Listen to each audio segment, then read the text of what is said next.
mempertahankan bisnis itu lebih susah dibanding kita membuat yang baru. Jadi kita Yes, agree. ya kan, Agree. bilang juga Yes. bikin bisnis tuh gampang, tapi gimana mempertahankannya itu yang susah.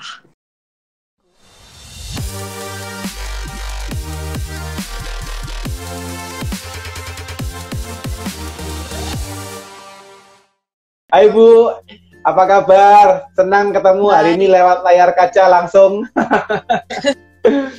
Berkabar tadi lewat WA ya, lalu sempat mention-mentionan aja di di Instagram ya. Tapi thank you so much hari ini Bu sudah berkenan untuk join di IG Live kami.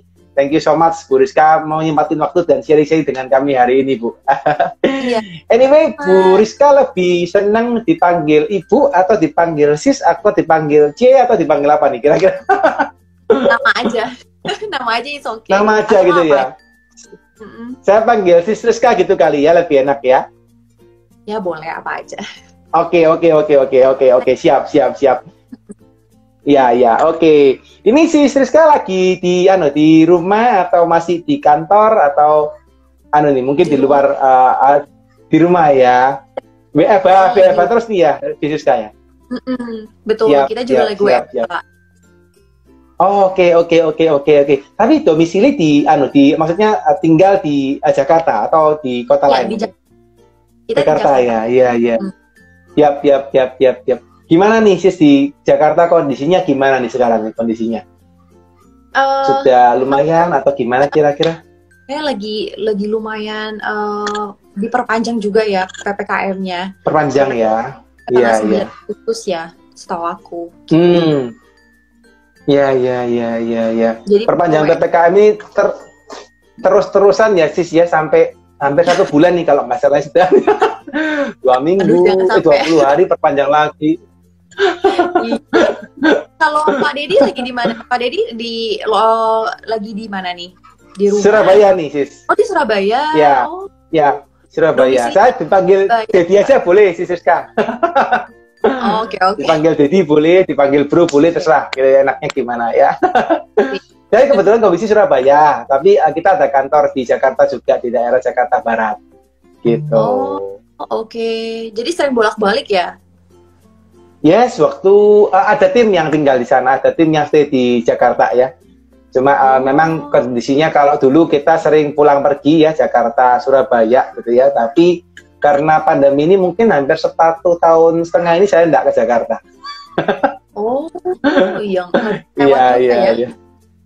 Iya. Kemarin mau ke Jakarta kurang lebih sebelum PPKM.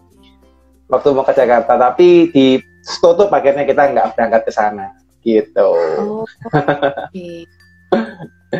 Iya. Anyway sih hari ini kita pengen ngobrol-ngobrol ya, Rizka ya, terkait dengan topik ya. Hari ini kita pengen ngulik-ngulik nih soal True to Skin ya. Anyway, Rizka kan punya bisnis kan, kalau tak lihat juga cukup banyak ya. Apalagi ada True to Skin, ada Leviless ya sudah ya, ada 3 bisnis yang lain juga. Tapi mungkin hari ini kita nggak menonton ya, harus kita ngomong soal True to Skin, tapi kita pingin nih, maksudnya mungkin Rizka ada sharing-sharing soal bisnisnya bagaimana bisa berkembang gitu ya. Mungkin teman-teman juga nanti the consulting lovers juga nanti bisa melihat belajar dari Rizka hari ini kira-kira seperti apa bisa mengembangkan bisnisnya gitu. Boleh ya Sis ya, nanti kita ngobrol-ngobrol soal itu ya. Semoga bermanfaat buat teman-teman semua. Siap. Pasti. Nah, Sis, tapi sebelumnya, biasanya sebelum kita ngobrol soal topik utama, kita senang nih kalau kita dengerin cerita hidupnya dari narasumber nih Sis. Kita pengen belajar nih, kisah hidupnya gimana nih, dari kecilnya gimana sampai bisa buka usahanya, apa jatuh bangunnya seperti apa. Boleh nggak diceritakan soal itu Sis? Boleh banget. Kalau aku tuh dari remaja emang suka this business is my passion ya, karena aku suka dunia kecantikan itu dari remaja. Jadi memang dulu tuh aku sudah menggeluti dunia kayak model juga, jadi sering ikut kayak casting iklan, jadi model majalah. Jadi dari situ emang udah tahu kayak gimana ya merawat tubuh kali ya. Jadi aku pasti beli kosmetik, skincare untuk menjaga kayak penampilan lebih baik gitu. Nah dari situ aku udah lumayan kenal juga dunia perskincarean setelah aku setelah aku selesai dari kuliah aku S1, lalu aku melanjutkan kerja di suatu company. Nah, company ini aku sebagai asisten product manager dari brand skincare Jepang gitu. Nah, setelah aku selesai kerja dari sana, kayak kepikiran deh kayaknya kerja kantornya is not my passion, but I love the beauty industry. Dan menurut aku tuh kayak so much yang di Indonesia tuh perlu kita gali lagi gitu. Kayak a lot of beauty brand aku udah cobain dari brand-brand luar negeri sampai brand lokal. Nah dulu lagi tuh banyak brand lokal seperti yang sekarang ini. Jadi sebelum aku mulai Trinity Company, di mana True to Skin dinaungi di company itu, aku bikin produk Levilas. Nah, itu aku bareng partner aku, teman aku sendiri. Nah, itu kita udah berjalan kurang lebih sekitar 8 tahun ini. Dan masih berjalan lalu nggak berhenti di sana, aku akhirnya we have another company yang aku create sendiri sama partner aku, yaitu suami aku. Nah suami aku akhirnya jadi partner aku buat bikin kita import produk yang seperti tadi udah disebutin, dari shampoo kita import dari UK, terus ada brands kita juga import juga skincare dari Korea Selatan. Nah tapi mulai kayaknya kita butuh kayak dari pengalaman aku sendiri juga, aku juga suka tentang skincare, aku udah cobain, juga aku udah ada basic sebelumnya kayak ingredient skincare dari pengalaman aku. Why not kita bikin produk sendiri? Kira kita tercetuslah ini tahun 2020, kayaknya udah jalan sekitar 8 bulan.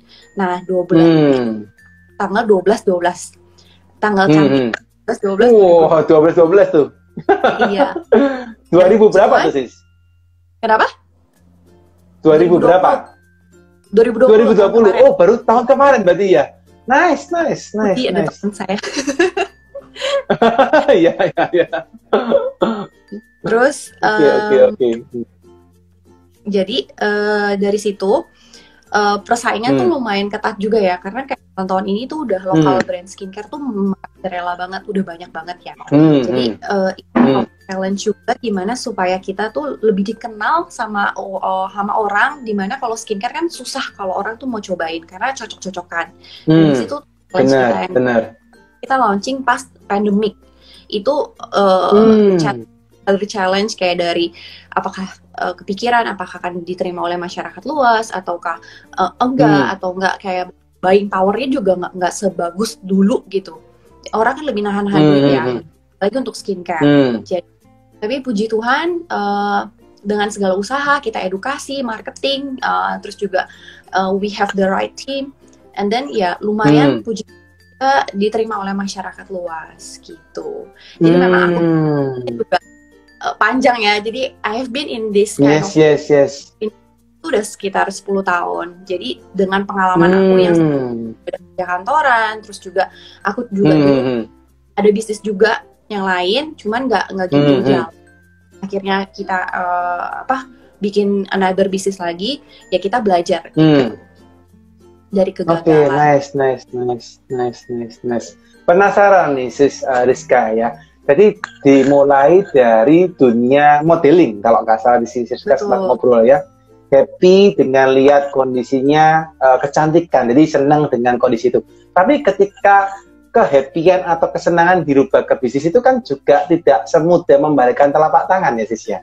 Maksudnya meskipun sis happy atau senang, tapi waktu jadi bisnis ini kan bukan satu hal yang gampang. Itu gimana nih sis? Cerita awalnya kok akhirnya bisa building company yang pertama kalau nggak salah tadi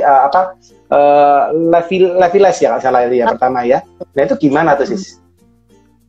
Sebenarnya aku memang dari kecil udah biasa cari duit juga. Jadi pas zaman SMA itu teman-teman aku masih pada belajar, tapi aku dengan kayak modeling itu aku udah ngumpulin duit sendiri. Jadi di situ aku udah tahu gimana sih susah duit gitu, nggak gampang gitu. Dan aku bukan keluarga yang lebih kayak dapat ini. Nah, kan aku dari kecil itu memang udah dapat uang jajan sendiri, terus udah mulai nabung sendiri, terus kayak misalnya aku ingat pas aku pakai duit sendiri. Aku menangin lomba kayak beauty pageant gitu. Wow. Terus kita Oke, keren. Jadi memang udah biasa, mungkin udah terbiasa ya. Jadi menurut aku memang kalau misalnya jiwa entrepreneur itu wira swasta memang harus dari usia muda udah digali gitu. Jadi kita pas menghadapi the real world challenge of kayak bisnis beneran, dimana kita banyak kegagalan, kita menemukan banyak orang yang harus kita delegasi pekerjaan, kita ada menemukan kegagalan, putaran duit macet, pandemik, kompetitor. Nah itu kita udah tahu gimana how to solve the problem. Jadi bukan yang kita langsung gak bisa deh, kayak gue give up deh, kayak gue I'm not into this gitu loh. Jadi memang mental kita juga dibangun dari kecil, dari remaja, terus aku kerja kantor, bangun pagi, terus kita nemuin banyak orang difficult, how to deal with people yang kita gimana cara komunikasiinnya dengan tim gitu, dengan atasan, dengan bawahan, dengan kolega, itu bener-bener yang what make us kayak gini gitu. Karena menurut aku orang sukses itu udah ngalamin banyak hal-hal yang udah dari asin garamnya dunia gitu loh. Jadi memang nggak segampang itu mereka melewati yes. Oke, nice. Jadi memang jiwa wirasahanya memang dari kecil sudah kebangun ya. Jadi secara natural gitu ya, secara natural memang ini ya senang gitu ya aja untuk berwirausaha ya. Nice. Orang bisnis sendiri terus apalagi kalau dulu tuh sebenarnya aku pengen buka kafe, cuman kayak modal terbatas, jadi kayak pas dulu zaman kuliah, mau bikin kafe berapa sih, aku cari tahu, terus zamannya dulu mau franchise, gimana sih cara franchise-nya, aku bener-bener cari tahu sendiri kayak dari nol semuanya, gimana kita menghadapi kita lakuin aja dulu, kita solve dulu, kita tahu kita gagal, tapi akhirnya ya menemukan jalan sendiri itu gitu. Terus apalagi tuh orang tua juga sebenarnya punya basic itu bukan entrepreneur, jadi mereka hanya mendukung kan kayak lebih kayak encouragement, lebih ke moral, terus juga dukungan, kamu pasti bisa gini-gini, dukungan doa juga tentunya. Dari situ sih aku belajar. Jadi, aku juga sering baca buku-buku orang yang sukses, terus juga belajar dari yang juga udah sukses, gimana sih mereka bisa sukses gitu. Nice. Ini kalau tadi ada yang sempat komen itu katanya Sis Rizka ini juara Ragnarok online katanya. Apa itu temannya Sis? Apa mungkin karena suka tantangan gitu ya Sis? Gimana tuh Sis ceritanya Sis? Jadi tuh bener-bener aku tuh dulu nyobain semuanya. Actually kayak pernah jadi model game online juga, aku malu sih sebenarnya. Ini semua temen aku yang pada ngomong dan kisah hidup aku. Ya gue bacain aja sih ini. Liatin. Oke, itu menarik. Jadi Miss Ragnarok online. Maksudnya itu dari foto modelnya gitu atau maksudnya mainnya gitu? Mainnya atau modelnya tuh? Main gak game online, jadi aku emang juga suka main game online. Jadi pada saat itu emang aku tuh suka cari kesempatan gimana sih cara, kalau dulu tuh bukan mau terkenal ya, beda kalau orang sekarang influencer tuh pengen terkenal, famous atau gimana selain mencari duit. Kalau aku tuh bener-bener pengen pergi ke luar negeri, gimana caranya, aku pengen punya uang jajan untuk begini, terus aku mau beli handphone baru gimana, nah aku cari tuh peluang. Jadi karena dulu tuh nggak segampang kayak sekarang kan, media sosial di mana-mana, kamu bisa bikin influencer, udah provide semuanya kayak YouTube, Instagram, TikTok, semua udah ada. Kalau zaman dulu tuh susah. Jadi kalau aku bener-bener kayak yaudah, aku punya kemampuan, talenta di sini, aku bisa ngelakuin ini, aku ikut kayak semacam beauty pageant gitu, dengan kayak juara 1 dapat total 1 juta gitu. Terus juga pernah ikut kayak model clear pencari 5 clear hair model dulu nggak salah. Clear itu juga ikut tuh waktu itu. Itu juga aku sempat ikutan. Jadi pernah ikut syuting FTV, iklan, kayak bangun jam 3 pagi, syuting jam 6 malam, itu juga pernah aku kayak gak gitu. Jadi memang gak segampang itu ya cari duit. Jadi pas udah ke dunia entrepreneur ini, aku lebih handle-nya lebih kayak sudah solid gitu. Karena jadi punya bisnis harus kayak harus tahan banting gitu. Nice. Jadi aku cari pernah aja dari situ, kayak model aku ikut juga game online. Nah kebetulan aku juga main, terus ada kayak pengumuman gitu, kayak dicari kayak untuk jadi pemainnya Ragnarok. Aku lupa tahun berapa ya. Itu udah lama banget. Iya. Ini berarti temennya lama banget gitu ya, sampai masih inget ya Ragnarok online. Tahun berapa ya?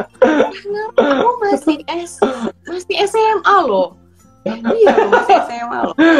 Berapa tahun yang lalu tuh? Iya. Lama banget. Ini penasaran nih Sis, ini sambil yang lain biar ngakak-ngakak dulu gitu ya. Ini penasaran nih Sis, nyambung tadi yang Leviles ya tadi ya, yang pertama ya. Sis kan tadi pertama memang punya passion nih ya, punya passion di bikin memang doing something, atau kalau aku nangkapnya dari nangkap sih mungkin lu lebih senang tantangan gitu ya, lebih senang something yang challenging gitu ya. Nah, kalau misalnya waktu Sis buka pertama kali ya, Leviles deh, apa memang langsung bus cepet gitu, atau apa tuh tantangannya di pertama kali waktu buat usaha tuh Sis, yang mungkin perlu di-sharing ke teman-teman kira-kira? Awalnya tuh kita benar-benar kita nggak pernah nyangka sampai segede ini untuk Leviles. Memang kita tuh start memang buat online ya, jadi jualan iseng-iseng di website atau nggak di online. Nah, itu juga kayak, waduh, kita udah post segala macam, kita udah siapin promo, kita bungkusin barang juga sendiri zaman dulu kayak bertiga gitu. Nice. Kita bertiga pertama ya, berarti ya. Bertiga, jadi kita ganti-gantian kayak ada yang bungkusin barang hari ini, terus yang ngecekin barang, terus ada yang ngepost gitu. Karena dulu kan emang small juga kan. Terus kita udah ngarepin kita post, wah kayak ada penjualan gitu. Awalnya tuh satu pun juga nggak ada yang ngepost, kayak nggak ada yang beli, maksudnya kayak 2 pun juga nggak. Akhirnya kita pakai cara bener waktu itu, ya udah deh kita bagi-bagiin juga ke teman-teman buat cobain. Di situ kan juga akhirnya jadi kayak word of juga ke teman-teman. Dari situ lumayan puji, akhirnya jadi dari yang kota Jakarta doang sampai ke keluar kota, sampai akhirnya keluar, kayak saudara aku pun di Padang juga sempet bilang kayak, oh produk kamu yang Leviles itu yang dijual ya di Padang tuh, sampai orang pada nyariin katanya. Nah dari situ kita benar-benar grow dari kecil sampai jadi gede gitu. Kita grow dari organik dulu, akhirnya sampai akhirnya ada beberapa opportunity kita datang.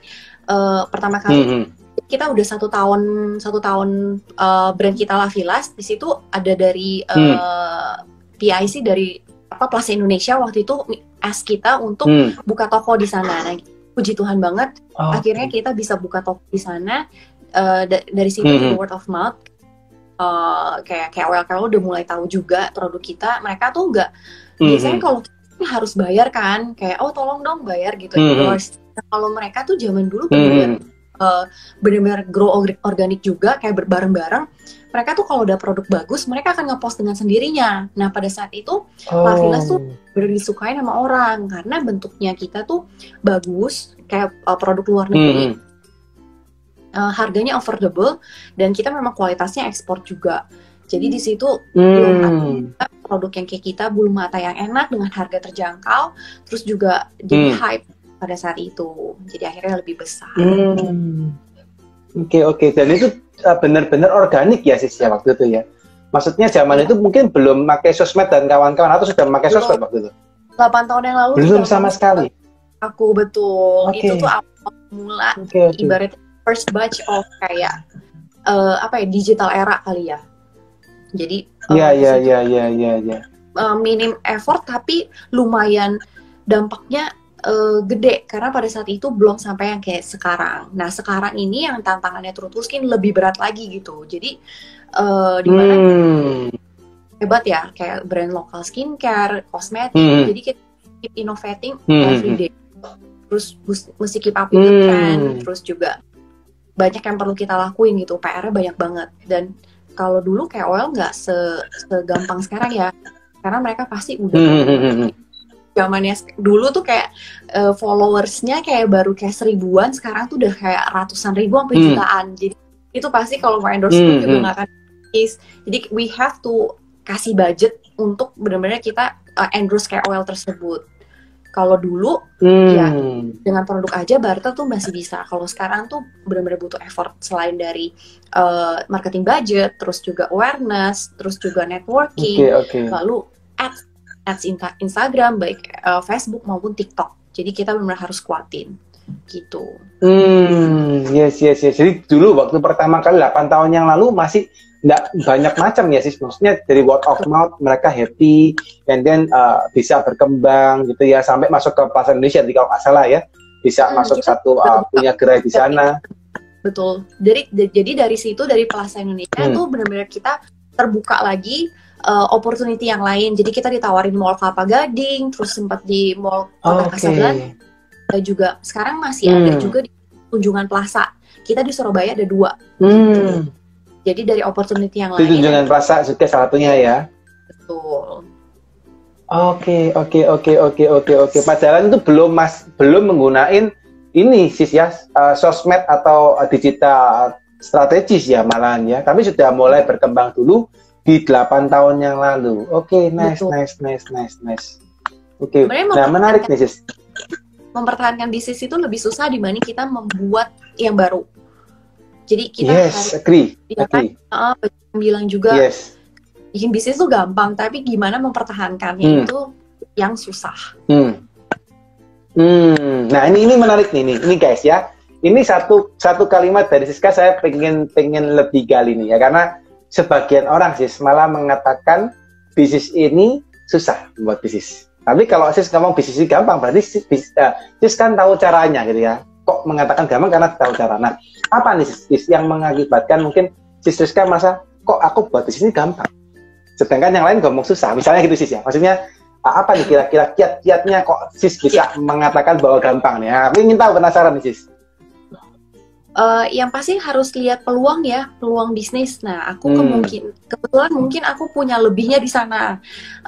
Kelebihan aku mungkin bisa melihat peluang bisnis, terus gimana cara menjadikannya menarik dengan marketing atau branding. Karena marketing dan branding itu benar-benar adalah 2 kaki yang paling penting untuk berpijak dalam suatu bisnis. Seperti itu. Nah, kalau misalnya kamu punya kurang di mana, carilah partner yang bisa mengisi kamu di situ. Jangan cari yang sama tapi yang berbeda tapi satu misi.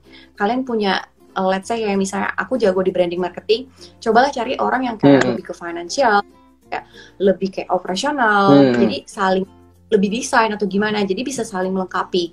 Tapi tetap cari partner itu adalah sama seperti cari jodoh. Jadi hati-hati mesti cari yang satu misi. Kalau enggak, seiring waktu berjalan, kita ini bisnis tuh bukan makin lama makin gampang, tapi makin susah. Kenapa? Karena agree. Kita niru banyak banget sekarang tuh. Aku bilang ditiru berkali-kali mah puluhan ada kali ya. Cuman menurut aku itu take that as a compliment. Tadinya you are a leader, terus kamu disukain sama orang sampai orang tuh mau benar-benar niru kamu, niru kesuksesan kamu gitu. Tapi itu masalah karena nggak ada ide yang original. Kita itu semua terinspirasi dari orang lain juga, tapi jangan sampai kayak misalnya plek-plekan nyontek. Menurut aku tuh kalau dosen aku tuh kuliah bener-bener yang aku pelajarin tuh dari dosen aku adalah ATM katanya, ambil tiru modifikasi, ATM. Tapi jangan ambil tiru plek-plekan jiplak. Iya, jangan ATP ya sis ya. Iya. Elon Musk atau kayak Mark Zuckerberg atau kayak siapa gitu yang benar-benar bisa kayak idenya Bezos mungkin ya. Iya. Yes. Menarik nih ya. Jadi kalau di Siska juga sampaikan bahwa lihat peluang gitu ya. Lihat peluang pasti ada yang bisa dilakukan dan eksekusi itu yang paling penting. Nah, ini saya juga menarik. Jadi Siska sempat sampaikan bahwa Siska berkata kalau memang Siska mungkin lebih senang gitu ya, secara nggak langsung ngomongnya di dunia branding and marketing. Benar ya Sis ya? Iya, mungkin di area itu. Atau gimana? Kalau dari Siska sendiri, ketika di dalam bisnisnya Siska sendiri, senang doing apa nih di dalam bisnisnya? Apakah memang senang di sana, atau malah di bidang yang lain?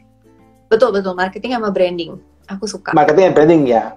Oke, ini penasaran nih Sis, karena kan tadi Sis juga melihat usahanya punya peluang, dibuka lagi yang lain. Nanti ada terus skin juga yang baru. Nah, apa nih sis yang mungkin sempat dilakukan gitu ya, waktu di awal-awal gitu ya, yang mungkin menurut sis juga wow, ini satu teknik marketing atau branding yang menurut sis wow, dan menjadi dasar hingga sampai sekarang ini bisnisnya bisa berkembang sebesar ini. Ada nggak sis yang insight-insight yang mungkin pernah sis lakukan dulu? Menurut aku banyak research, terus juga always keep with the team. Karena kita harus keep innovating juga gitu. Tren tuh cepet berubah ya. Seperti fashion juga tiap beberapa bulan bisa berubah, berapa quarter atau berapa tahun itu berubah. Kita harus bisa adaptasi dengan market juga. Jadi memang nggak segampang itu, karena aku udah punya passion di dunia kecantikan. Jadi menurut aku kamu harus tahu apa yang kamu sukain dulu. Kalau kamu suka di bidang akademis atau kayak fashion teaching, kamu suka kayak di IT atau gimana, kamu perdalemin. Jadi kamu tahu kayak ada feelingnya gitu loh. Oh ini kayak ini produk bagus. Kalau aku jalanin ini tuh bisa. Wow, orang suka gitu loh. Terus dari situ kamu bisa lihat peluang. Kalau kamu nggak suka dari awal, misalnya kayak aku nggak gitu suka sama angka, let's say, sama matematika. Jadi pada saat aku jalanin, aku merasa berat. Nah, kamu harus tahu balik lagi. Kenapa? Kadang kan ada yang bilang, oh harus cari bisnis itu perlu pakai passion apa enggak sih? Menurut aku balik sendiri. Tapi kalau menurut aku lebih gampang kalau kamu tuh cari passion kamu, terus habis itu jadiin bisnis. Salah satunya contoh Bartega. If you know Bartega itu adalah one of the menurut aku kayak brand kategori yang terbuka di mana dulunya tuh nggak ada. They create their kategori di mana painting is hobby yang bisa jadi bisnis, dan akhirnya orang dari yang nggak suka jadi suka painting semenjak PPKM. Nah itu bikin orang tuh tergerak jadi mau melakukan hobi. Nah painting itu kan kita nggak ada pernah pikirkan painting itu tuh dulu siapa sih yang mau painting, apa sih painting? Semua orang bisa painting gitu loh. Tapi hobi dan jadi akhirnya tren, orang tuh suka. Nah di situ maksud aku kamu harus bisa gimana sampai hobi kamu disukain sama banyak orang dan bisa jadi manfaat buat orang lain gitu. Nice. Jadi selalu dimulai dari suka dulu ya sis ya. Hobi dulu akhirnya bisa buat manfaat gitu ya. Iya betul. Jadi ngelakuinnya tuh seneng. Karena perjalanan itu nggak gampang. Banyak kesulitan yang kamu hadapin pada saat itu tuh kamu kayak kalau kamu nggak sampai sesuka itu, nggak sehobi itu sama passion kamu, makin lama terkikis oleh karena kesusahannya untuk bisnis di awal tuh enak, tapi lama-lama itu kadang orang bisa bosan. Gimana kita bisa keep innovating kalau kamu nggak bisa put yourself as a customer? Jadi itu yang susah. Akan bisa lihat gapnya itu, kenapa orang jadi kok lesu ya, nggak suka produk kamu lagi, kok bosen ya gitu. Nah kalau kamu nggak punya feeling di sana, kamu nggak suka, itu bahaya karena kamu jadi kayak jualan aja gitu, kayak jualan orang jualan di toko kayak biasa gitu. Sedangkan kita di era itu ditantang anak milenial tuh sekarang udah kreatif banget. Jadi walaupun aku udah punya anak sekalipun, ya aku harus tahu perkembangan TikTok, Twitter, terus juga Reels yang lagi aku tetap terus coba gitu. Jangan sampai aku ketinggalan di situ. Nice. Ini anyway, Sis Rizka, kalau boleh tahu anaknya berapa sis? Satu aja. Satu aja. Oh, nice. Tapi mau nambah sih. Berarti anaknya sudah satu ya? Oke, nice. Bukan mau kepo ya sis ya, cuma penasaran aja. Maksudnya gini, sis kan juga pengusaha, and then you punya anak gitu ya. How you manage your time? Maksudnya harus ngurus anak and ngurus bisnis. Gimana tuh sis sebagai womanpreneur gitu ya? Itu yang sering aku ditanyain juga sih. Gimana sih cara manage time? Nah, untungnya aku punya suami yang suportif, bukan orang yang kayak kamu urusin anak kamu udah gitu. Enggak. Jadi lagi kamu punya pasangan seperti apa, jodoh kamu gimana orangnya apa.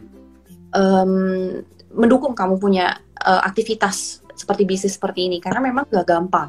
Kamu punya suami itu kayak harus kayak apa ya namanya ya, harus bisa mengerti keadaannya, karena suami aku juga mengerti keadaan aku, kita satu visi misi ke depan seperti apa, jadi dia sangat mendukung. Nah itu penting buat kalian, misalnya kalau kamu cewek, kamu harus mesti tahu juga nih kalau emang pasangan kamu orangnya nggak mau, ya kamu harus menghargai keputusan itu, karena gimana pun juga harus menghormati keputusan suami gitu. Nah kalau aku sendiri bantu sama suami aku juga, aku dulu kayak kelabakan banget pas anak per awal ya, karena aku juga anak satu awal pasti kebingungan, sama lagi udah bisnis kan. Tuhan untuk yang lafilas aku gantian, karena aku ada bertiga, aku dan 2 partner aku, jadi ya satu cuti hamil, yang satu bisa backup, nanti gantian yang satu lagi cuti hamil, yang lain 2-nya backup. Tiga-tiganya cewek semua berarti Sis ya? Iya, partnernya ya? Oke. Nice. Jadi kalau terus kalau sama suami, gimana sih, sorry?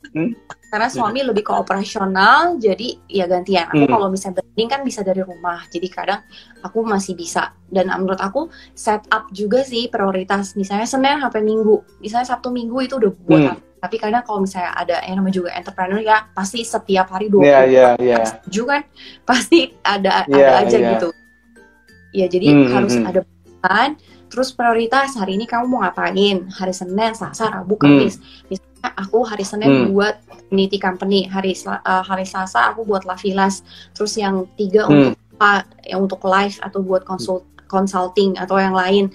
Terus yang hari ini ya seperti itu sih. Jadi kayak harus dibagi. Kalau kamu benar-benar kayak cerahin kayak hari ini, oh aku udah apain aja deh hari ini, aku kerjain semua. Nah itu bisa berantakan, kamu bisa juga, dan kamu nggak ada waktu untuk self time. Nah aku udah dapet balance-nya sih so far sekarang, jadi tahu gimana cara balance-nya. Yang pasti harus delegasi, nggak bisa kalau kamu punya company udah makin besar ya orangnya juga harus banyak, jadi kamu harus delegasi suatu pekerjaan, karena nggak mungkin kamu handle semua sendiri gitu, apalagi lain. Tapi tetap harus bisa kayak delegasiinnya tuh kayak per tim, nanti ada brainstorming kepalanya tuh gimana kayak gitu. Nice. Jadi mesti manage harinya diplot-plotin gitu Sis ya. Hari Senin dibuat apa, Selasa dibuat apa. Nice.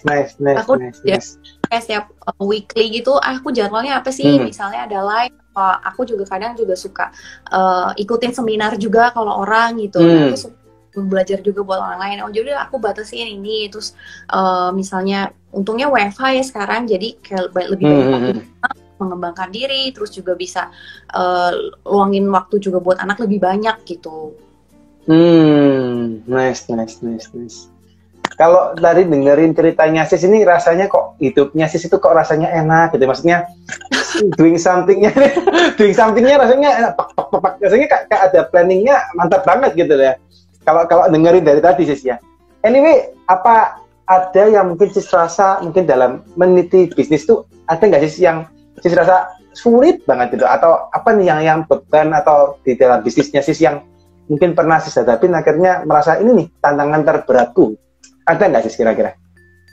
Pernah ya, ada banyak banget sih. Cuman aku kesehatan pribadi tuh lebih penting, karena aku sempet stres pas adalah aku kan juga manusia biasa, nangis pernah, bisa tidur pernah, sampai akhirnya masalah itu bikin ngeganggu kesehatan aku. Let's say aku pernah kena vertigo, jadi kayak aku udah vertigo dari tahun, udah pas punya anak, terus lumayan lanjut kerja lagi, keteteran, banyak pressure juga, karena kan kita bisnis partneran juga kadang ada slack juga, jadi kayak pertukaran pendapat atau gimana itu kan juga proses, apalagi yang partner kerja kan, kalau misalnya ada partner pasti nggak cuma satu kepala nih, kita gimana nyatuin 3 kepala atau 2 kepala ke dalam satu visi misi gitu. Kanvas ya, benar.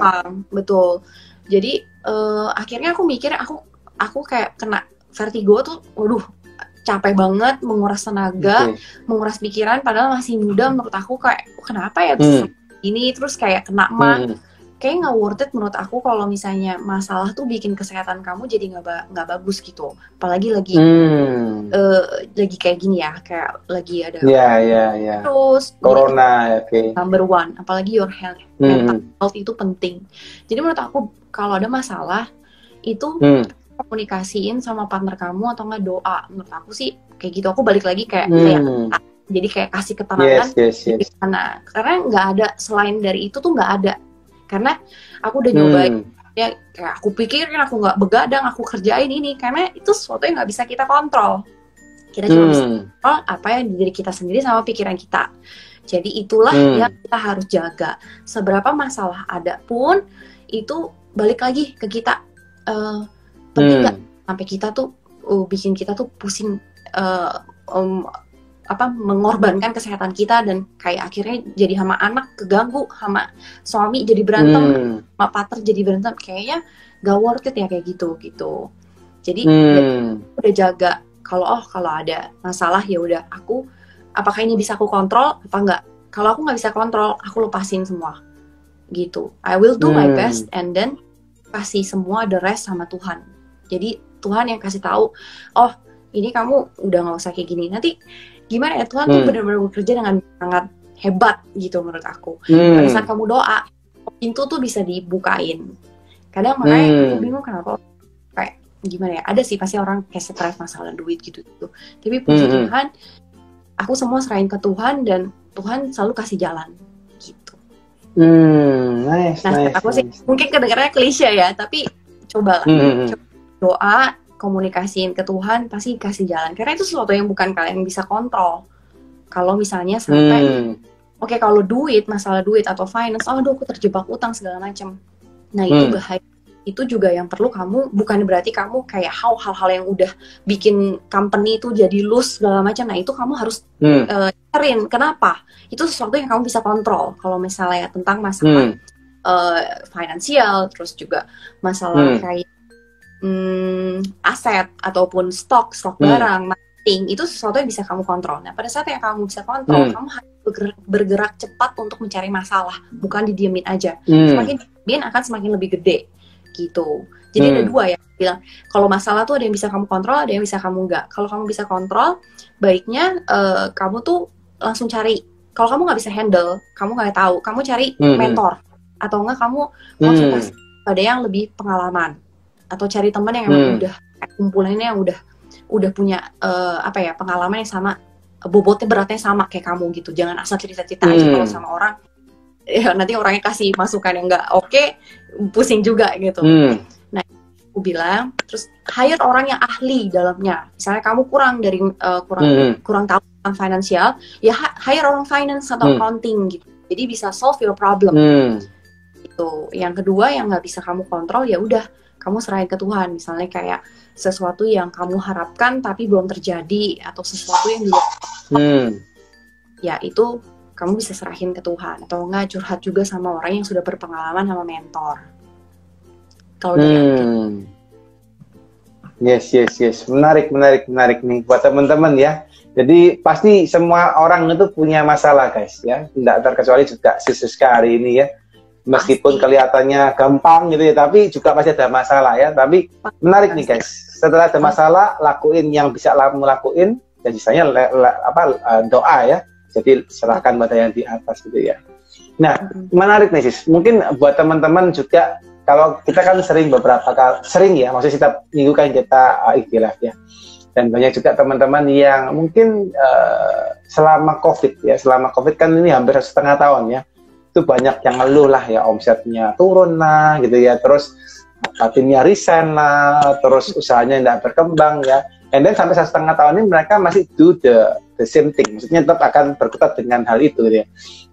Apa nih, maksudnya pernah nggak sis, maksudnya kalau sis waktu udah lakuin sesuatu and then you pray gitu ya, and then belum dapat jawaban tuh dari yang di atas, pintunya belum dibuka itu. Ada pernah ngalamin gitu guys, atau semuanya highway semua, atau gimana tuh? Enggak sih, pasti aku ada yang belum dijawab sampai sekarang tuh belum dijawab, itu ada pasti itu ada. Cuman ya aku tunggu, aku bersabar gimana sambil kamu juga bikin plan B gitu loh, bukan kamu diam aja. plan B itu harus. Misalnya kalau lagi mungkin untuk yang terkena dampak COVID atau PPKM ini yang pemasukannya kurang atau gimana, mungkin bisa research gitu di Google, kayak Google Trend tuh banyak, kamu tinggal cek misalnya kamu suka makanan, kamu jago masak atau baking, coba kayak yang lagi ini misalnya kayak croffle ya, croffle kan lagi booming banget. Coba tahu kamu bisa coba jualan, atau misalnya dulu lagi booming apa ya, kayak corn dog dari hot dog gitu, atau yakitori atau boba-bobaan, itu bisa kamu explore kalau kamu suka baking, makanan, minuman, why not? Terus coba aja kasih keluarga dulu, cobain enak gak, kamu jualan dari kayak seteman-teman dulu. Teman-teman pasti tahu kan kalau misalnya jualan kamu lagi butuh, kamu tahu kondisinya gimana, pasti mereka kurang lebih akan membantu gitu. Jadi nggak harus kayak, aduh aku budgetnya dikit nih kak, kayaknya nggak bisa deh endorse kayak influencer gitu. Nggak masalah, kamu bisa dulu dari teman-teman kamu atau keluarga kamu, itu adalah mereka tuh ada influencer sebenarnya secara nggak langsung, karena mereka yang justru bisa kasih tahu makanan itu enak atau enggak, mereka yang akan kasih tahu jujur, kayaknya kurang asin deh, kayaknya kurang manis deh, gini-gini. Nah mereka akan jujur kasih tahu gimana, terus gimana sih logonya atau brandingnya bagus nggak atau gimana. Nah itu kamu bisa tanya mereka akan kasih kayak jujur gitu. Nah sebenarnya cari pun juga bisa kayak berdasarkan kayak masalah yang ada. Entrepreneurship itu adalah kayak nge-solve your problem juga kan. Jadi kayak misalnya kayak Gojek sama Grab itu tuh benar-benar nge-solve problem banget. Dimana kita tuh dulu susah banget mau cari makanan, kalau di rumah nggak bisa nyetir, terus nggak ada kendaraan, hujan atau gimana. Nah itu tuh benar-benar kayak the best solution banget buat kayak masyarakat Indonesia. Kayak memadai yang Gojeknya juga, peluang-peluang bisnis yang lain, makanan-makanan lokal dari rumah. Menurut aku justru gara-gara Gojek sama Grab juga kalian bisa bikin makanan dari rumah. Jadi tinggal aja taruh di Grab sama Gojek. Itu menurut aku lebih gampang nih jualan sekarang dibanding zaman dulu. Zaman dulu kan susah mau jual, butuh flyer tebar-tebarin ke tetangga kan. Zaman dulu brosur. Yes. Brosur benar. Enggak. Kalau sekarang gampang banget, kamu tinggal nge-post di Reels sekarang di Instagram, aku bikin ini, kamu post aja tuh tiap hari. Orang aja kamu jualan ini, mau dong? Ya bisa jualan. Tuh, gampang banget sekarang, justru media sosial tuh memberikan kemudahan untuk kalian untuk berjualan. Nggak zaman kayak dulu susah, harus ada toko, harus biaya sewa, hire orang. Sekarang nggak usah, tinggal nggak usah pakai toko, udah ada Tokopedia, ada Shopee, kamu tinggal jualan di sana. Apa aja bisa. Yes. Nice ya buat teman-teman ya. Jadi apa yang ada di depan sekarang sangat memudahkan gitu, dari infonya si Siska. Jadi nggak ada lagi kata-kata nggak bisa gitu ya, karena semuanya si Siska dulu malah mulai dari nol ya, nggak ada sosmed. Sekarang semuanya ada, tinggal dipakai ya. Gitu. Menarik Sis. Yes. Sis, penasaran nih Sis. Tadi Sis kan sempat cerita bahwa Sis buka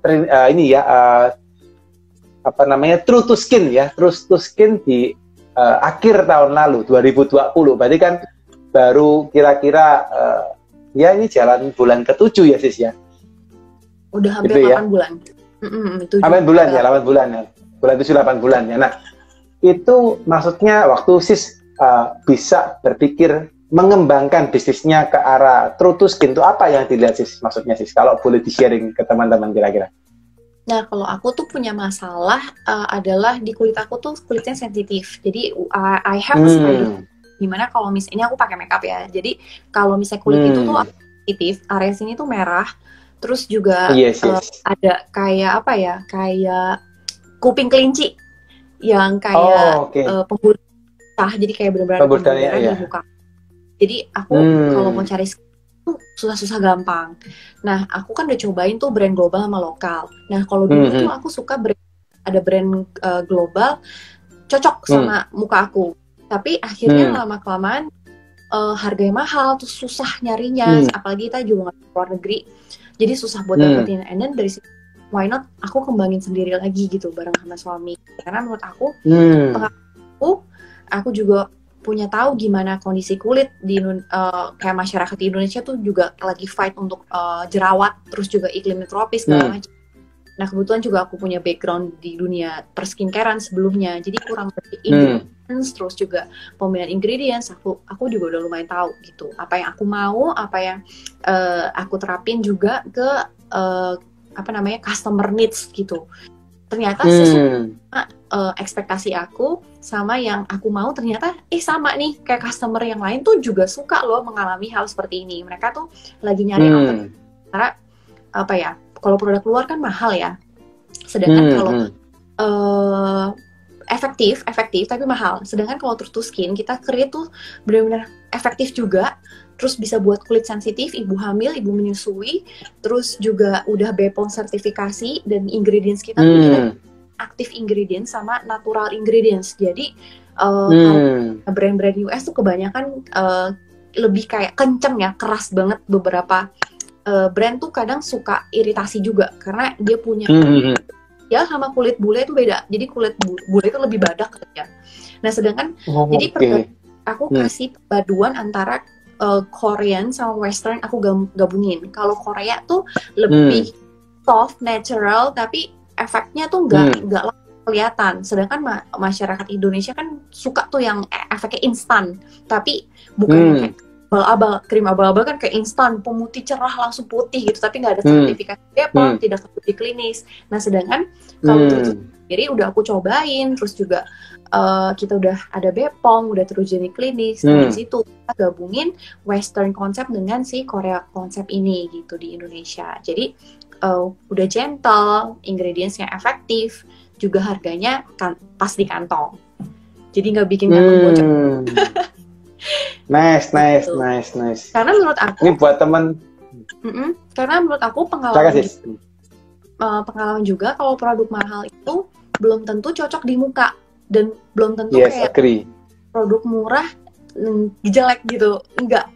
Yang penting udah tersertifikasi BPOM, terus juga list ingredients yang kamu tahu itu apa, niacinamide apa, bakuchiol apa, hyaluronic acid itu apa, gunanya apa, itu efektif gak di kulit kamu. Nah, kalau misalnya efektif, tandanya kamu cocok gitu.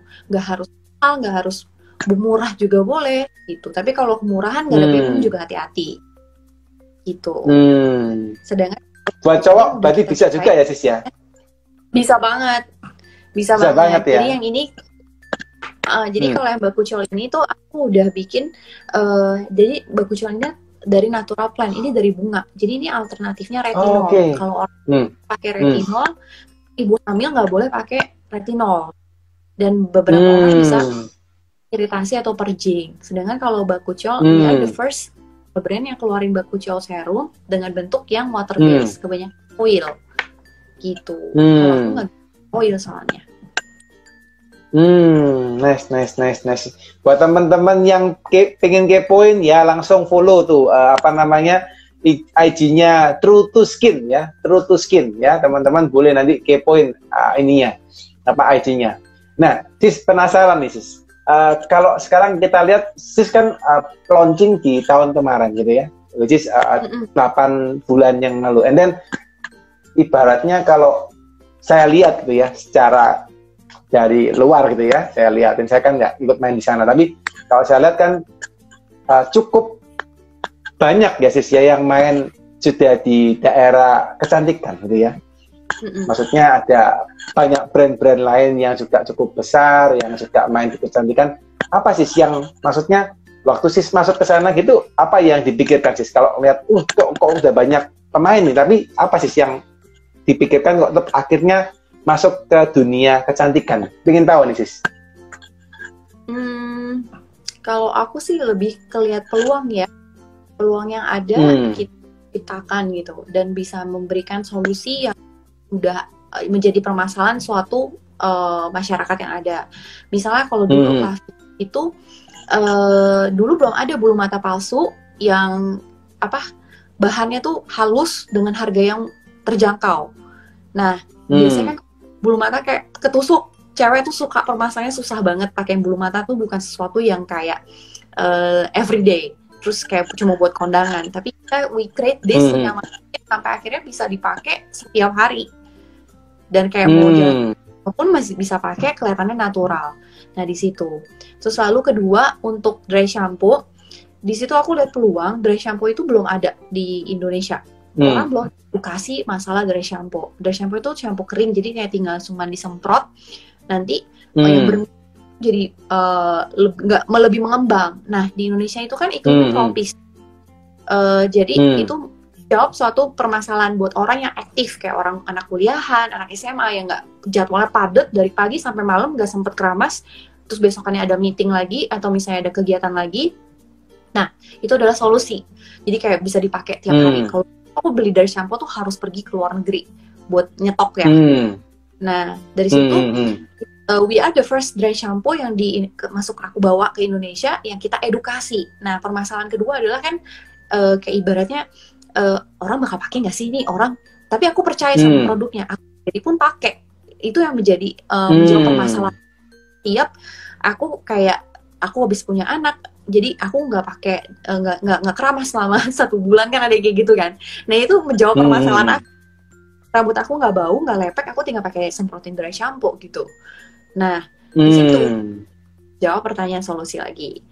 Lalu yang ketiga untuk skincare, aku melihat peluang juga bahwa di pasar ini gapnya juga masih banyak. Skincare ini belum ada yang konsepnya seperti True to Skin, di mana kita menggabungkan natural ingredient dengan active ingredient. Terus kita udah tersertifikasi BPOM, itu yang penting, teruji klinis, terus kita mengedukasi, cuman jualan aja. Kita juga put our position in our customer. We have kayak true friends namanya. Jadi kita nggak, customer kita tuh bukan cuman pembeli, tapi itu teman kita. I treat them friends gitu. Jadi kadang banyak yang konsultasi juga tentang permasalahan kulit, dan memang juga terbukti di Instagram kita banyak yang kayak kasih feedback, terus kayak skin result before afternya, dan terbukti efektif di kulit mereka gitu. Kita jawab permasalahan dari mereka yang ada. Misalnya kulit aku ibu hamil, tapi aku jerawatan, tapi aku nggak bisa pakai retinol. Nah di sini kamu bisa pakai munculnya. Itu adalah alternatif dan bisa menjawab permasalahan yang dari masyarakat ada, seperti itu. Jadi intinya adalah gimana produk kamu bisa solve their problem. Satu kata kunci itu ya, sis. Jadi setiap sis buat bisnis selalu ada solve the problem. Apa problemnya tergantung dari apa yang sis jual di tiap perusahaannya gitu ya. Nice. Oke. Thank you sis insight-nya hari ini sis. Ini kita masuk ke sesi Q&A ya sis ya. Minta izin, ada beberapa pertanyaan dari teman-teman yang sudah dimasukin ya. Ada dari siapa nih? Kak Alex ya. Dari Kak Alex. Guys kalau boleh masukin ke kolom Q&A yang question sebelah kanan ya. Tapi kalau ditulis sini saya takutnya kelewatan nih guys. Oke, ini dari Kak Alex, bukan Alex, Aings ya. Mohon maaf nih, Aings SX ya. Marketing apa yang dilakukan Kariska sampai True to Skin bisa cepat banget dikenal orang? Nah. Jadi menurut aku branding itu juga penting. Jadi kamu kalau bikin suatu produk nggak cuman asal jualan, tapi kamu punya identitas kayak orang. Kamu bikin kayak orang itu mau tampilannya seperti apa? Apakah kamu mau tampilannya kayak Sule? Apa kamu mau kayak Atta Halilintar? Ataukah kamu mau bikin tampilannya kayak Brad Pitt, luxurious? Tapi kamu balik lagi ke target market kamu. Banyakan gimana nih? Kamu sendiri juga orangnya seperti apa? Karena brand kamu menciri khaskan diri sendiri. Jangan sampai kamu, let's say, kayak aku nih misalnya. Kayak aku tiba-tiba bikin produk luxury mahal banget gitu ya. Sedangkan aku bukan orang yang kayak gitu. Jadi aku nggak akan tahu dunia seperti itu. Sedangkan aku lebih suka main di prestige. Prestige itu kan mass prestige. Nah aku kayak suka hal-hal yang berbau luxury tapi affordable, bukan yang luxury, high luxury. Jadi menurut aku hal itu yang aku bisa kuasain karena aku sendiri juga punya pengalaman di area seperti itu. Jadi kamu kenalin juga nih identitas dari brand kamu apa. Jadi nggak cuma jualan, aku mau jualan kayak gini bikin logo, dah udah gitu. Tapi kamu harus tahu brand positioning kamu tuh di mana, saingan kamu seperti apa, kamu mau put your brand tuh seperti apa. Jadi bikin logonya, terus juga kamu cara komunikasiinnya, identitas apa, itu kamu juga harus tahu.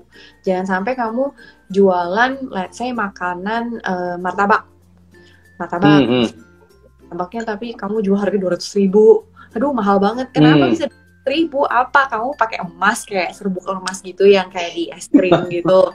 Ya boleh aja, kita why not gitu. Nah itu yang kamu jadinya unik. Kenapa kamu jual martabak itu 200.000? Kalau kamu bisa jual 200.000 dan laku, kamu jago.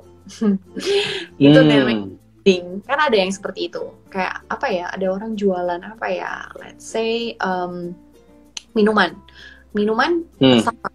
Starbucks ada yang mahal, 70.000. Padahal kan sama aja kayak kopi kenangan gitu. Kopi kenangan, kopi susu, atau kopi-kopi yang lain itu kan kopi. Walaupun mungkin bijinya berbeda, tapi orang kadang kan juga nggak semua orang tahu kan, ya kopi aja, kayak aku ya kopi aja. Cuman kan ada yang pecinta kopi, makanya ada kopi yang lebih mahal, ada kopi yang lebih di middle, ada yang di bawah. Jadi kamu harus tahu. Starbucks itu kan identitasnya udah tahu seperti apa. Walaupun kopi itu 70.000, kamu tetap beli. Arabica 70.000, kamu tetap beli. Nah di situ brandingnya. Tapi kalau misalnya, aku nggak perlu lah kopi mah, aku mau hemat-hemat aja. Aku beli aja yang kayak kopi kenangan. Ya rasanya juga sama, enak juga. Dan juga brand itu juga akhirnya juga banyak disukain orang, di franchisein banyak orang dan lebih terkenal gitu. Jadi kamu mau visi kamu tuh di mana? Apakah kamu mau yang luxury, apakah kamu mau yang prestige, atau kamu mau yang lebih ke lower atau lower end? Jadi itu pilihan kamu. Kamu bisa menguasain di pasar apa. Jangan kamu bikin sesuatu yang kamu nggak bisa kuasain, kamu nggak suka di situ, gitu. Mungkin kalau penjelasan Kariska ini lebih kepada kalian harus pikirin target customer-nya kalian siapa, guys, ya. Jadi jangan mikirin, kan banyak orang pengusaha gini, target market saya itu ya semua orang, Pak. Wah, ini bahaya. Harus yang jelas. Kariska, target marketnya misalnya kepingin yang luxury tapi harganya affordable gitu ya. Itu jelas ada segmennya. Tapi kalau kalian semua itu bingung karena waktu brandingnya juga akan berbeda. Gitu kali ya, Aziz ya, kurang lebih ya. Nice. Oke. Thank you sis, jawabannya semoga Kak Aing kejawab ya. Kalau enggak kejawab, monggo silakan tanya di bawah ya. Di kolom komen ya. Oke, ini ada lagi dari Kak Nain Tani. Ya, sorry ya Kak. Giana Nain Tani ya. Dalam pembangunan Trust to Skin ada berapa tim yang Kak Rizka rekrut? Apa aja yang harus ada di tim sampai Trust to Skin bisa sukses? Oke. Silakan sis. That's a good question. Jadi banyak yang tanya juga, apakah kayak aku udah segini, aku harus rekrut kayak 10 orang kah, 20 orang kah? Oh, tentu tidak. Jadi sebenarnya menurut aku, di stage mana nih kamu punya bisnis? Apa kalau udah startup, baru mulai, atau udah memasuki 3 tahun, atau memasuki 5 tahun? Nah, aku juga nggak tahu nih, kamu di area mana nih? Kayak makanan, kalau makanan kamu ada cabang atau kamu ada butuh orang yang cooking atau yang menyajikan, ya itu perlu beberapa certain tim yang perlu kamu hire gitu. Nah kalau misalnya kamu baru main aja, kamu udah coba, nah menurut aku start dari awal yang kecil dulu. Jangan sampai kayak tiba-tiba kamu nggak tahu cara manage handle orang tuh seperti apa, karena menurut aku tantangan dalam bisnis itu adalah manage people. Itu one of the biggest, ini aku masih belajar. Itu seiring waktu berjalan, bertahap. Jangan tiba-tiba kamu hire 10 orang tapi kamu nggak tahu cara delegasiin pekerjaan. Terus kamu juga nggak tahu gimana cara leadership itu kan juga perlu dibangun pelan-pelan. Aku pun juga begitu dari awal, malu-malu, aku takut, aku nggak tahu cara delegasiin pekerjaan, sampai akhirnya aku tahu gimana caranya. Nah itu style orang tuh beda-beda. Jadi jangan samain satu sama yang lain, karena scale dari bisnis itu juga beda-beda. Ada yang besar, kecil, medium, baru mulai. Nah kamu sesuaiin dengan yang kamu udah start gitu. Nah, misalnya kamu dari start kecil, ya mulailah dari kecil. Apa yang bisa kamu udah nggak ke-handle? Let's say, aduh aku nggak bisa deh kalau packing terus tiap hari, aku udah pusing. Sedangkan aku harus nge-post, bikin marketing, terus bikin planning, sosial media, foto-fotoin lagi, terus bukusin barang lagi. Nah, itu tandanya kamu udah perlu hire admin atau yang bantuin kamu untuk customer service. Nah, itu kamu bisa mulai dari situ. Itu biasanya aku juga pertama bisnis aku udah gak handle, aku butuh satu orang admin yang untuk bantuin untuk shipping produk, packingin gitu.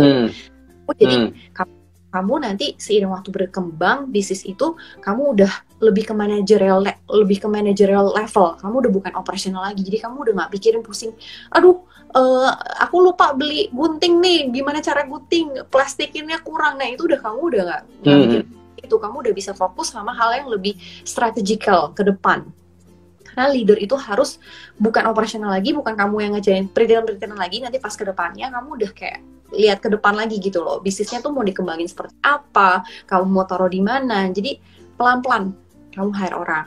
Nah, di situ misalnya aku udah nge-handle nih buat orang foto segala macam. Nah, mungkin kamu bisa hire agency atau gimana. Nah, bisa disesuaikan dengan budget. Misalnya kamu agency nggak bisa hire, mungkin ada temen yang jago, kamu bisa lihat mereka untuk kayaknya bisa deh bantuin aku yuk, aku cuma bisa budget segini, kamu bisa gimana. Jadi diskusi. Nah, itu lumayan banget bisa ngebantu kamu.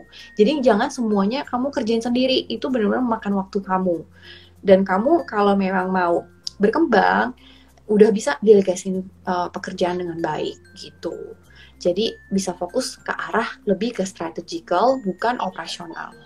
Nanti pelan-pelan kamu udah, bisnis aku udah gede nih, atau aku baru franchise makanan, atau kamu bikin makanan, aku udah nggak ke handle misalnya bagian let's say finansial, kamu udah gede gitu, kamu punya beberapa cabang. Nah, itu udah harus kamu udah hire orang finance dan tim-tim yang lainnya, misalnya social media planning, terus atau kayak tim marketing 1, marketing 2 gitu. Kayak aku sendiri kan aku punya beberapa brand, aku udah ada headnya masing-masing gitu. Jadi nanti at the end of the weekly month untuk kita tuh brainstorming bersama, terus report ke aku gitu. Jadi nggak aku yang kerja satu-satu lagi, kalau nggak mungkin, nggak bisa, aku nggak ada waktu kayak gitu. Tapi semua aku berawal dari yang benar-benar dari awal tuh, aku jaga pasar, aku ngedekor sendiri, terus nge-packing sendiri, itu capek banget. Menurut aku sayang sih, kayak kalau kamu bisa keluarin duit untuk hire orang dan kamu bisa dapet more than that, itu menurut aku lebih baik daripada kamu kerjain sendiri. Semua kamu capek, kamu sakit, kamu nggak ada waktu, ya strategicalnya nanti hilang gitu. Semoga menjawab ya. Nice. Saya seneng nih, nggak ikutan tanya tapi ikutan dengerin penjelasannya Sis Rizka, enak banget. Renyah udah dicerna itu enak gitu nyernanya. Oke. Ini ada lagi sih, minta izin, ada pertanyaan lagi dari Mahaji ya. Mahaji ya, untuk ini saja. Untuk terusin sendiri, target market seperti apa? Kadang kita juga bingung sendiri mau bikin target market yang khusus. Maksudnya dia tanyain target marketnya terusin itu seperti apa sih? Terus dia tuh juga bingung gitu. Mungkin ada saran kah dari Sis Rizka kira-kira? Nah, kalau aku dulu tuh aku sesuaiin dengan harga jual. Kamu sesuaikan dulu harga jualnya gimana, karena kamu nggak tahu kan nentuinnya gimana. Terus itu semua efek domino ya, maksudnya kamu COGS-nya berapa, kamu harga menjual berapa, biaya produksi kamu berapa, sanggupnya kamu biaya produksinya berapa, karena itu mempengaruhi gitu loh ke depannya. Kamu punya modal seberapa besar, sampai akhir kamu bisa pecahin, aku bisa jualin modal ini untuk segini. Terus kamu bikin lagi tingkat kesulitannya tinggi sehingga orang tuh kamu menghargai produk kamu lebih mahal. Let's say kayak kamu bisa bikin acrylic painting yang benar-benar kamu pakai yang kayak benar-benar nggak ada dari yang lain. Nah, itu mungkin kamu bisa jual lebih mahal. Tapi kalau misalnya kayak makanan, barrier entry-nya easy, gampang, itu lebih baik kamu jangan terlalu mahal pasang harga. Jadi kamu bisa lihat nih, kalau customer A, oke, aku balik lagi ke martabak. Misalnya martabak udah banyak nih ternyata, ya kamu nggak bisa tiba-tiba kamu mau jual martabaknya harganya 200.000 karena yang lain cuma jual 50.000 atau 70.000 udah enak dan udah terkenal. Ya gimana caranya kamu kayak dikenal sama orang? Nah itu apakah kamu mau harga lebih murah sedikit, apa lebih mahal, itu balik lagi ke kamu. Gimana orang tuh mau beli? Yang bikin mahal gitu. Apakah martabaknya pakai apa? Gitu. Atau bikin catering makanan. Kenapa sih catering kamu bisa mahal? Kalau misalnya kamu tampilan brand logonya juga asal-asalan, terus fotonya nggak profesional. Karena sekarang tuh hebat-hebat loh. Mereka itu udah bisa foto sendiri, mereka belajar dari Google, mereka belajar dari TikTok, bisa menghasilkan foto yang dari rumah, dari handphone udah yang kayak bener-bener bagus. Sedangkan kamu mau jual catering mahal banget, tapi kamu fotonya pakai handphone, terus kayak cahayanya gelap, terus deskripsinya jelek, terus kurang harganya mahal, ya orang nggak mau beli gitu. Jadi bener-bener itu secara bener-bener perintilan yang kecil-kecil itu tuh yang akhirnya bikin tahu, oh ini loh formula yang bagus gitu loh. Jadi kamu mesti perhatikan apa yang kamu jual, gimana orang tuh bisa mau beli produk kamu, apa yang membedakan produk kamu dengan yang satu dengan yang lain, itu yang paling penting. Terus target market apa yang kamu udah, nah ini balik lagi ke kamu bisa kuasain target market kamu tuh seperti apa. Kalau misalnya kayak partner aku tuh biasa suka luxury. Jadi dia tahu, dia juga punya jadi partner aku yang di La Vilas juga punya jewelry. Jadi dia tuh udah luxury kan. Jadi kalau luxury itu ya memang mereka udah kenal gitu, udah tahu, udah pernah beli. Jadi tahu berapa, pasarannya kisarannya berapa, model yang bagus tuh seperti apa. Ya jalan gitu. Maupun mereka mau jual puluhan juta, tapi mereka tahu, mereka udah ada passionnya di sana, mereka udah punya pengalaman seperti itu gitu loh. Jangan kayak misalnya kamu biasanya nggak pernah jualan berlian atau diamond atau jewelry yang mahal, tapi kamu mau jualan, ya nggak nyambung, yang gitu kamu wasting your time, bukan sesuatu yang kamu udah punya ahlinya, kamu punya profesi di situ gitu. Jadi sayang, jangan wasting your time, kamu benar harus tahu apa yang core kamu gitu loh. Kamu bisa pinter ngajarin misalnya kamu bisa bahasa, kamu suka ngajarin orang, kamu bisa tipe yang apa gitu, kayak ngelesin bahasa Korea atau apa, kamu suka bahasa Korea, boleh tuh kamu les-lesin juga, kamu bikin materi. Kalau kamu misalnya lebih ke edukasi ya, itu boleh banget. Misalnya kamu bikin materi dalam bentuk online, kelas Zoom. Nah itu kan juga sesuatu yang berbeda ya. Orang kan PPKM ini yang seperti aku bilang kayak hobi, bisnis yang bikin hobi itu sama edukasi itu lagi naik karena PPKM seperti ini. Mungkin bisa dikulik di situ. Apa sih yang kamu suka? Apa sih yang kamu jadi core kamu di situ? Gitu. Jadi jangan asal-asalan. Kayaknya kalau orang mau jualan ini bagus deh. Kayaknya mau jualan bubble tea. Itu kan modalnya berapa juga, kamu saingannya perlu gimana, terus juga kamu mau keluarin butuh duit berapa untuk ngalahin mereka, untuk kompetitor gitu. Target marketnya di mana, kamu mau jualan di mana, di mall kah, di perumahan kah, atau di ruko kah. Nah itu banyak banget pertimbangan yang perlu kamu consider lagi gitu. Oke. Nice ya, semoga Kak Mahaji bisa jelas ya penjelasannya. Kalau Kak Rizka tadi aku dengerin mesti detail ya dari awal sampai akhirnya dikasihin clue-cluenya dan mestinya nangkep tuh ya. Intinya balik lagi target market yang mau diambil harus jelas ya ke Kak Mahaji ya. Oke, thank you sis. Ini ada satu question lagi sis masuk di ini ya di kolom Q&A dari It's Sehere ya. It's Sehere.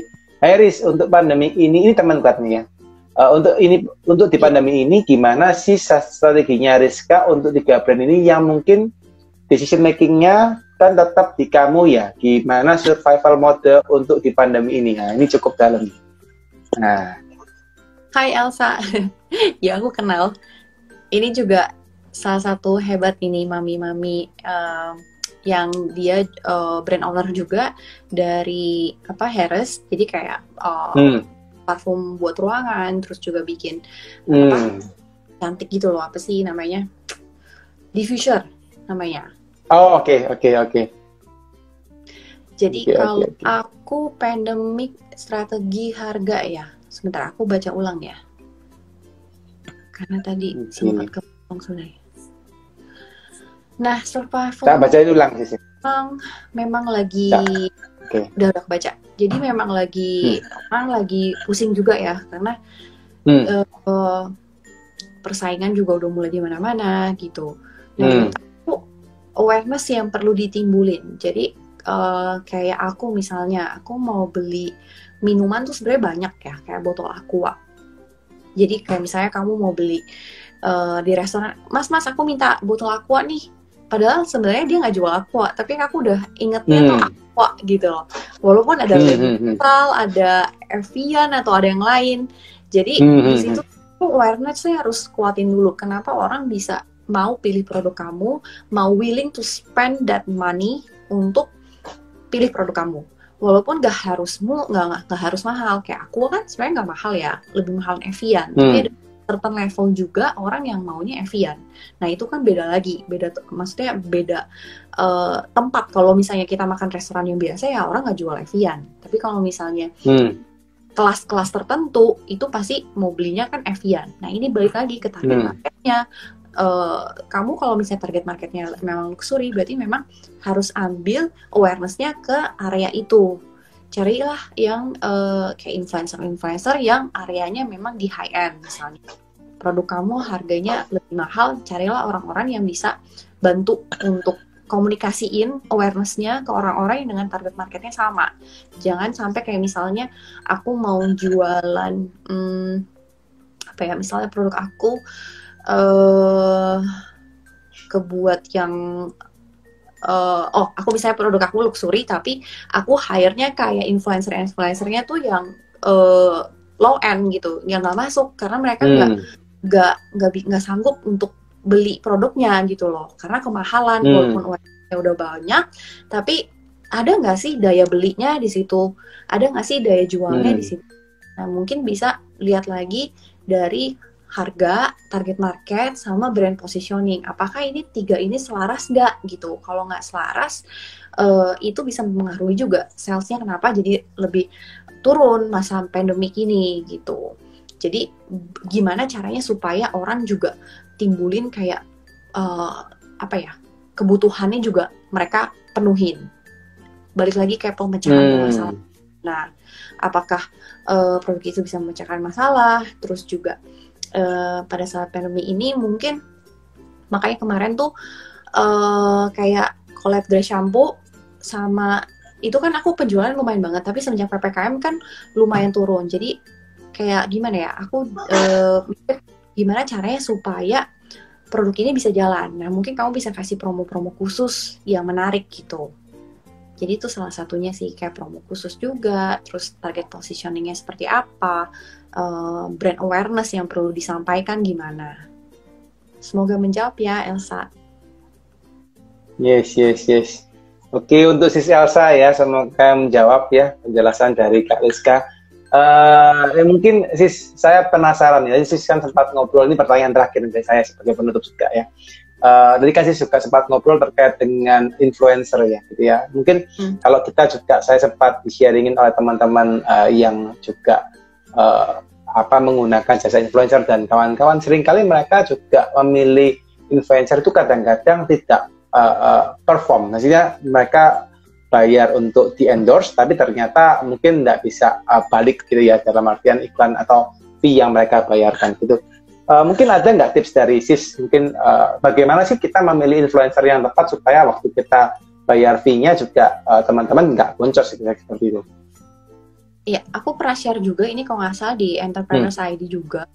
Jadi aku bikin influencer tuh ada 4 jenis. Jadi influencer itu ada nano influencer, mikro, sama mega. Jadi kalau nano itu adalah yang kayak ya ibaratnya kayak orang biasa, kayak teman-teman kamu, family kamu yang kayak cuma 200, 300, 600. Jadi yang benar-benar bukan pengguna aktif dari terus yang ke mikro itu yang 2000-an sampai 5000-an setahu aku. Kalau yang makro itu yang 10 sampai berapa kak, aku lupa, aku ada datanya, cuman aku lupa kurang lebihnya. Lalu kalau yang mega itu yang kayak influencernya tuh udah gede.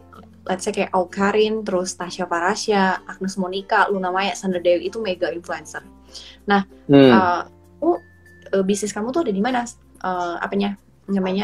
baru di mana, apakah masih startup, apakah udah punya sekian budget untuk memang kamu keluarkan untuk awareness. Nah, menurut aku untuk yang startup baru, nggak usah deh yang pakai 3 ini gitu, karena ini tuh namanya balik lagi ke tujuan kamu tuh apa, apakah kamu awareness apa sales. Karena menurut aku kalau yang udah mega itu namanya bukan sales, itu awareness, karena nggak sesuai sama keluarin. Harga yang mega itu harganya udah puluhan juta sampai ratusan juta. Jadi nggak akan kamu harapin mereka tuh endorse tuh banyak banget. Jadi kalau kamu lihat di story mereka, mungkin kalau paling murah kan story ya, kalau endorse gitu. Titik-titik udah banyak banget. Jadi kayak orang udah gitu kayak tap. Kemungkinan produk kamu skip aja gitu kan. Yes. Benar. Jadi kalau kamu masih startup, menurut aku pakailah si nano dan mikro ini gitu. Di mana kayak teman-teman yang aku bilang, kamu bisa kasih produk mereka untuk coba, mereka tolong dong bantu post, menurut kamu kalau suka ya boleh di post, kalau nggak apa-apa gitu. Nah, disitulah kamu bisa bergeraknya. Lalu untuk yang makro juga sama, mungkin berbayarnya kayak cuman 150.000 atau 200.000, itu masih sesuai budget kamu. Menurut aku mulai dari situ dulu. Apa tujuan bisnis kamu tuh yang bisa kamu tetapin gitu. Apakah kamu awareness apa sales? Buat sales menurut aku mega influencer, mega makro itu menurut aku enggak, itu lebih ke awareness gitu. Malah yang mikro ini ya malah lebih buat sales ya malah Sis ya. Yes, karena nice. Kecil followersnya itu kayak review jujur gitu. Misalnya kayak aku ngepost ban banti gitu lah, kayak aku suka ban banti. Ya aku ngepost aja. Terus lagi diskon ya Riz, itu rasa apa sih? Mau dong? Ya tinggal di diskon gini. Ya mereka kan lebih percaya karena ya itu bukan endorsan, kayak bener-bener review aja sama produk itu gitu loh. Misalnya aku juga beli apa gitu, makanan yang lagi nge-hype. Nah, mereka akan tanya, enak gak Riz? Gitu. Nah, di situ boleh banget kamu bisa kasih share ke teman-teman juga atau family. Oke. Nice. Semoga bermanfaat ya guys. Ternyata micro influencer malah lebih bisa menghasilkan sales nih dari kacamatanya Sis Rizka ya. Malah yang kita bayar mahal belum tentu ya menghasilkan sales. Belum tentu. Nice. Kalau zaman dulu mungkin iya, tapi zaman udah enggak. Karena udah apa ya, ibaratnya udah kayak orang tuh udah sering banget gitu loh. Jadi kayak di abuse, bukan di abuse ya, kayak jadi kayak udah nggak ada eksklusivitinya lagi. Kalau zaman dulu aku tuh iya kayak misalnya aku di post sama Denada, aku pernah di post sama Denada, wah followers naik, terus ini juga naik, tapi belum tentu juga ya. Balik lagi ke harganya, kalau harganya mahal atau harganya murah atau sesuai, ya mereka akan beli lagi gitu. Oke, nice. Oke, ini menarik nih ya guys, buat teman-teman ya. Pasti hari ini banyak insight nih ya dari Sis Rizka ya yang disampaikan hari ini ya.